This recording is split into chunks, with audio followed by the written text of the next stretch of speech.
Cuando me presentaron el tema que tenía que dar esta tarde, pues uno lo primero que hace cuando trabaja con tantas pacientes preclánticas es rascarse la cabeza, ¿no? Porque el manejo conservador en estas pacientes es algo que es difícil, porque como vamos a ver ahorita en la presentación, definitivamente el manejo definitivo para la preeclampsia severa es desembarazar las pacientes. Entonces, pensar cuándo podemos contemporizar con continuar el embarazo es algo realmente difícil. ¿Con ese lo cambio? Gracias. Venga, yo pongo esto como por acá.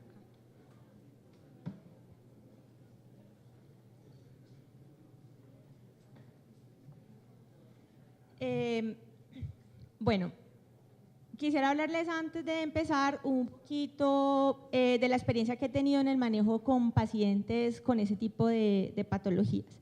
Definitivamente, los obstetras que estamos dedicados al alto riesgo, nos damos cuenta que hay pacientes que hacen algún tipo de alteraciones, empiezan a aumentar transaminasas, suben las cifras tensionales, pero algunas no hacen tantos signos de severidad como otras. Yo pienso que una de las cosas que nos gustaría saber es cuál de esas pacientes definitivamente va a terminar con una disfunción multiorgánica, y es una de las cosas que realmente estamos trabajando y queremos averiguar sobre qué es lo que nos va a poder predecir que una paciente que tiene las mismas características que otra va a generar una disfunción multiorgánica. Hemos visto pacientes con la misma edad gestacional, con la misma edad, 18 años, 34 semanas, y una termina con una falla renal, con una disfunción hepática, y la otra seguramente no, solamente con algo de cefalea y hiperreflexia. Entonces hay varias cosas que se están trabajando en eso, pero yo creo que todavía nos hace falta un poquito. Importante saber de la epidemiología en la preeclampsia severa, que se presenta del 2 al 3% de todos los embarazos. Y eso sí que es bien importante, el manejo definitivo es desembarazar. O sea, la consideración de continuar los embarazos debe ser algo muy bien orientado. Entonces, ¿por qué pensamos que prolongar puede ser una buena idea cuando ya sabemos que la paciente cursa con una preeclampsia severa? Entonces hay varias cosas en la literatura que nos pueden ayudar a pensar por qué sería o por qué tendríamos que considerar en algunos pacientes el poder prolongar el embarazo. Entonces, porque podemos ganar un poquito más de días para ese feto, podemos disminuir el requerimiento de ventilación mecánica a nivel neonatal hasta en un 11%, que es algo importante, sobre todo cuando uno está trabajando con pacientes mayores, 38 años, primer embarazo, después de una inseminación artificial, con múltiples problemas para concebir. Entonces uno dice, bueno, tal vez 11% de disminución de ventilación mecánica en el feto podría ser una buena idea. Pero también es importante entender que la mortalidad materna se presenta entre más lejos del término se encuentre la preeclampsia, más agresiva es. Entonces eso también tenemos que tenerlo en cuenta. Y solamente un 25% de estas pacientes podrían presentar un adecuado desenlace. Entonces, ¿cuáles son los 3 escenarios posibles con una paciente que nos llega con una preeclampsia severa? Está la finalización inmediata, que ya hay unos criterios claros, los vamos a ver ahora, que definitivamente sí o sí hay que desembarazarla. Pacientes que decimos, bueno, manejo expectante sería 48 horas para colocarle los inductores y desembarazarla 48 horas después de estos inductores. O para pensar en la disminución de las complicaciones neonatales, cuando tenemos un feto que está muy cerca al peso de riesgo que manejamos en nuestra UCI neonatal. Entonces decimos, bueno, de pronto un poquito más de tiempo nos podría ayudar a ganar algo más de peso y que tenga un mejor resultado neonatal. Pero definitivamente este es el panorama. Entonces, cuando tenemos una paciente, seguramente gran parte de su equipo va a pensar en que lo mejor es desembarazarla, porque ya hemos visto las complicaciones que se presentan en pacientes con preeclampsia severa, y otra parte del equipo va a estar a favor de tal vez esperar un poquito. Entonces, no hay una claridad en la información sobre qué tan bueno sea esperar. Que sí tenemos muy claro cuándo no esperar, que es lo que vamos a ver ahora. Para plantear una teoría que les voy a presentar yo al final de la presentación, al final de la exposición, quiero recordar un poquito sobre las cosas importantes en lo que es la fisiopatología, sobre todo en pacientes que hacen preeclampsia temprana. Tenemos dos etapas. La primera es la injuria placentaria.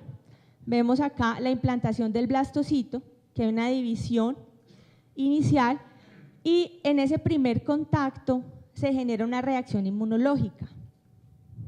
Vemos que hay una invasión en las primeras 20 semanas y la decidua empieza a hacer contacto con el trofoblasto. Y empieza a generarse toda esta reacción inmunológica, en donde vemos primero la captura y procesamiento de los antígenos, después una presentación antigénica, después vemos activación y proliferación de linfocitos T, y se activa el complejo mayor de histocompatibilidad materno y paterno. Se genera un fenómeno de supresión y activación de células supresoras que activan la acción trofoblástica, y terminamos con una función efectora de las células T reguladores. Finalmente, nos va a generar una inflamación local, vamos a terminar en un fenómeno de hipoxia y vasoconstricción local, terminando en isquemia y vasoespasmo. Recuerden muy bien esta diapositiva para lo que vamos a disertar más adelante. Y en la etapa 2 vemos que hay una disfunción endotelial por una afección sistémica. Entonces vemos acá a nivel microangiopático, la preeclampsia es una enfermedad microangiopática, en donde hay una activación, una conglomeración inflamatoria, hay un aumento de las endotelinas, también un aumento en la producción de tromboxanos, un aumento de las prostaciclinas, se genera ácido araquidónico, y este ácido araquidónico va a generar isquemia placentaria, aumento de tromboxanos, agregación plaquetaria y vasoconstricción sistémica. Entonces, terminamos en una respuesta inmunológica que va a activar granulocitos, macrófagos, monocitos, y es mucho más exagerado en las mujeres que tienen preeclampsia, sobre todo en las que tienen preeclampsia severa, y mucho más las que están lejos del término. Bueno, hay dos etapas, la inicial temprana, que es asintomática, y la tardía o sistémica, que se caracteriza como un síndrome de respuesta inflamatoria sistémica de la madre. Bueno, hay 3 sustancias placentarias que generan esta injuria sistémica, y vamos a terminar con un fenómeno de apoptosis. Entonces, este fenómeno de apoptosis puede durar más o menos entre 3 y 4 semanas, va a generar muchos factores antigénicos, y vamos a ver acá la expresión de las diferentes endoglinas y una activación o un estrés oxidativo, terminando en la inhibición de la producción de óxido nítrico y una alteración en todo el fenómeno inflamatorio. Cuando empezamos a revisar entonces qué hay en la literatura sobre el manejo de estas pacientes de manera expectante, hay algunos artículos que se han publicado.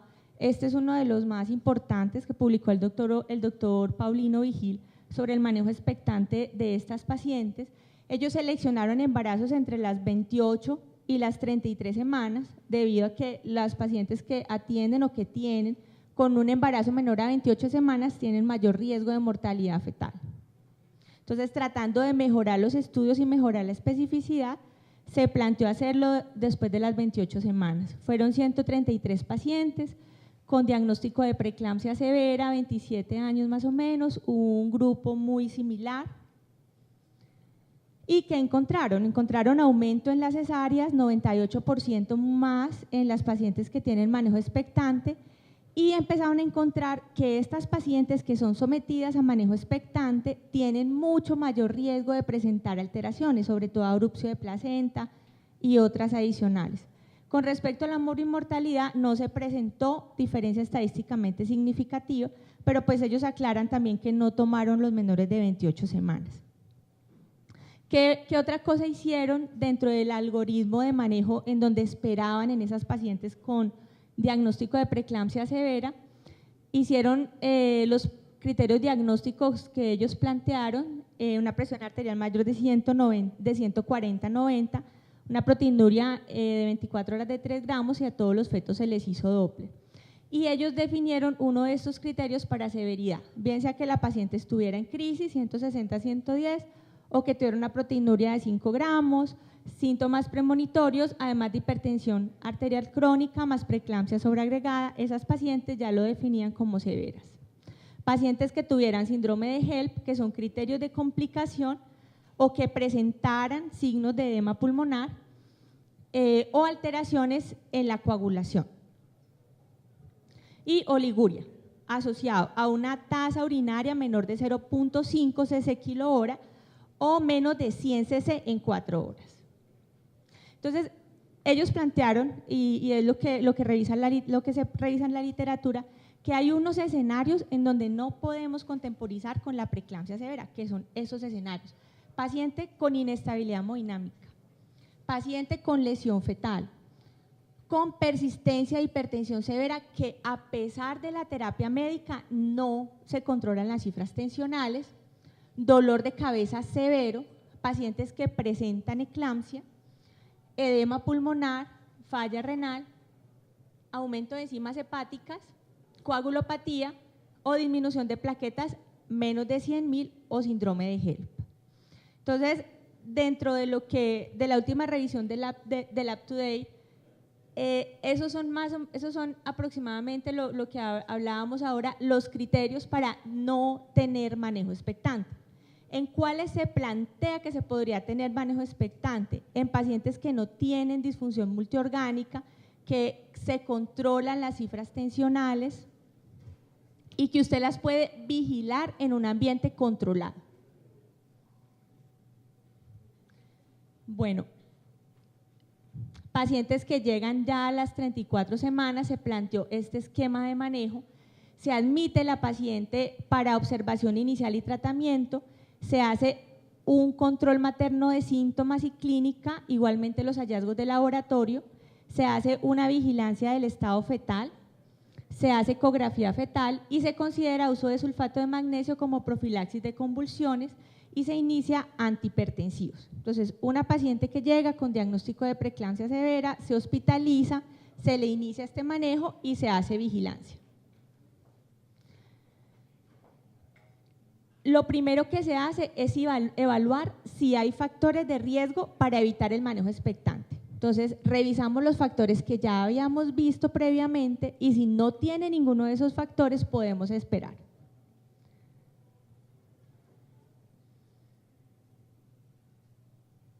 Si hay alguna de esta persistencia de síntomas o que nosotros identifiquemos que la paciente esté cursando con una disfunción orgánica, lo que hacemos es considerar inicio de maduradores pulmonares y considerar desembarazar. Entonces, en esta paciente que tiene persistencia de síntomas, el manejo expectante solamente se va a hacer por 48 horas para maduración pulmonar y recomiendan iniciar antihipertensivos orales para el manejo de crisis. Lo importante en estas pacientes es controlar para que no vayan a hacer un evento cerebrovascular hemorrágico. Y se finaliza la gestación si se presenta hipertensión severa a pesar de la medicación o la paciente presenta cualquier contraindicación para el manejo expectante. El manejo se hace 24 y 48 horas iniciales, se inician corticoides, se vigila la tasa urinaria, se descarta que no tenga sobre todo síndrome de HELP. Y cuando los esteroides se completen, si no hay manejo, si no hay alteración de la paciente, los laboratorios están bien, no hay mayor sintomatología, uno podría esperar. ¿Hasta cuándo? ¿Y cómo se debe hacer ese manejo expectante? Se debe monitorizar al menos una vez por hora. Entonces, uno puede decir, en esa paciente que llegó con crisis, que tiene 33 semanas, yo le puedo iniciar maduradores pulmonares y espero. después de que termino los maduradores pulmonares, la paciente no vuelve a hacer crisis. Entonces dice uno, bueno, esperemos. ¿Cómo se tiene que esperar? Se debe tomar la tensión cada hora, se debe evaluar la presencia de síntomas de severidad en preeclampsia, se debe hacer una evaluación seriada, se recomienda hacer laboratorios diarios o cada 48 horas para evaluar que no se instaure una disfunción orgánica en esa paciente que ya tiene preeclampsia y un control seriado de seguimiento de crecimiento fetal y líquido amniótico. Si la gestación ya tiene 34 semanas, se debe finalizar si presenta un nuevo evento que contraindique el manejo expectante. Entonces, la paciente que llega en crisis, yo le inicio maduradores, no vuelve a hacer cifras hipertensivas en crisis, entonces podemos esperar sin disfunción orgánica, sin alteración en laboratorios, podemos esperar. Pero si la paciente hace un nuevo episodio de crisis, hay que desembarazarla, porque ya lo que me está diciendo es que ese trastorno persiste. Recurrencia de hipertensión severa o recurrencia de síntomas de la enfermedad o cualquier otra de las patologías. Este es un estudio muy bonito que compara las alteraciones en preeclampsia que se presenta lejos del término y cerca al término. Plantea también que en la preeclampsia, que es muy temprana, influyen factores placentarios importantes. Y en la preeclampsia, que es tardía, hay algunos factores maternos que podrían estar ahí inmersos. Factores inmunológicos, pacientes que tienen alteraciones como lupus o otro tipo de patologías podría estar ahí también incluidas. Pacientes que tienen algunos factores de riesgo como preeclampsia en un embarazo anterior, una enfermedad inmunológica o una edad materna mayor de 40 años. Yo les voy a contar un poquito lo que hacemos en el Hospital San Jorge. En la unidad de cuidado intensivo del hospital, estas la casuísticas es el número de pacientes que ingresan por mes desde el año 2016. En el año 2016 atendimos 562 pacientes obstétricas críticas y en este año, lo que llevamos del 2017, llevamos 505. De estas, el 52% son pacientes con preeclampsia severa. O sea que hemos atendido aproximadamente unas 500 pacientes con preeclampsia severa. Este es el análisis de sobrevida en Kaplan-Meier de cuánto es el tiempo de estancia. Si uno lo revisa, el tiempo aproximado o la media está más o menos entre 2 y 4 días, porque las pacientes llegan, se desembarazan y se les da la salida 24 o 48 horas después, dependiendo de la severidad de la enfermedad. Pero hay algunas pacientes que pueden durar un poquito más, tal vez 18 días, 20 días, dependiendo de la severidad. Son esas pacientes que llegan con síntomas vasomotores, pero luego, después de la hospitalización, después de iniciar la maduración pulmonar, la paciente no vuelve a presentar cifras tensionales elevadas. Esas pacientes no se van para la casa, sino que se quedan en vigilancia. Y una cosa muy interesante que nos hemos dado cuenta cuando empezamos a trabajar con estas pacientes obstétricas. Cuando iniciamos el manejo invasivo de las pacientes con preeclampsia severa, o sea, a colocarle línea arterial a estas pacientes, ¿de qué nos empezamos a dar cuenta? De que las cifras tensionales con línea arterial son abrumadoramente diferentes a cuando se toma con un dínamo o con un tensiómetro normal. Entonces, una paciente perfectamente usted la puede tener en 126/92 y con línea arterial me hace 166/100. ¿Eso qué quiere decir? Que las pacientes obstétricas, sobre todo las pacientes con preeclampsia severa, es muy difícil poderles tomar adecuadamente la tensión. ¿Esto por qué podría pasar? Por dos situaciones. Una, porque en las pacientes con las pacientes embarazadas no se ausculta el quinto ruido de Crocroft. Entonces, eso nos genera ahí ya un problema inicial. Y lo otro es que estas pacientes generalmente se edematizan, son pacientes obesas en donde el tensiómetro no puede cerrar adecuadamente o la toma de tensión tiene que pasar un espectro mucho más amplio. Entonces, el dato que nosotros estamos tomando no es tan real. Entonces, esto es un llamado para esas pacientes que ustedes ven que son muy sintomáticas, que tienen mucha epigastralgia, tienen mucha cefalea, pero usted le toma la atención y es normal. Entonces, piensen que acá puede estar pasando algo. ¿Cuál es la recomendación? Tómele el pulso. Vigílele el pulso, mire el tono del pulso, compárelo con el suyo y mire, si el pulso tiene un tono muy alto, podría ser que esa paciente realmente esté en crisis hipertensiva y nosotros no la estemos identificando. Bueno, y esto es una idea de lo que yo tengo, de cómo saber qué hacer con una paciente que tiene un diagnóstico de preeclampsia severa y uno podría pensar que esa paciente pues podría esperar unos días más, cuando tiene un Doppler normal, cuando tiene laboratorios normales y lo que hablábamos ya previamente. Entonces, yo he planteado una teoría, que es lo que he visto a medida que he trabajado con estas pacientes, sobre todo midiéndoles lactato. Yo no sé si ustedes le miden lactato a las pacientes con preeclampsia severa. ¿No? Es muy interesante ver cómo ese aumento del lactato se asocia a esos fenómenos fisiopatológicos que hablábamos previamente, de hipoxia, de vasoconstricción, de inicio de apoptosis celular por isquemia y vasoconstricción. Doctora, parecería que el lactato… 5 minutos. Sí, ya, parecería que el lactato nos pudiera predecir de alguna manera que esa paciente ya está en un fenómeno de hipoperfusión periférica. El otro marcador sería la persistencia de la hipertensión. Esas pacientes que usted, a pesar de que le inicie el manejo antihipertensivo, no mejora. Y la hiperreflexia o los clonus. Entonces, este es el tipo de paciente que nosotros manejamos, pacientes que están monitorizadas, invadidas. Y este es un póster que presentamos en el Congreso Panamericano en Madrid, donde empezamos a vigilar esa hiperlactatemia en pacientes con preeclampsia severa como marcador temprano de disfunción. ¿Qué encontramos? De 223 pacientes, una estancia en UCI más o menos de 3 días, 24 años, y las pacientes presentaron disfunción hepática en un 24%, renal en un 22%, hematológica 21%.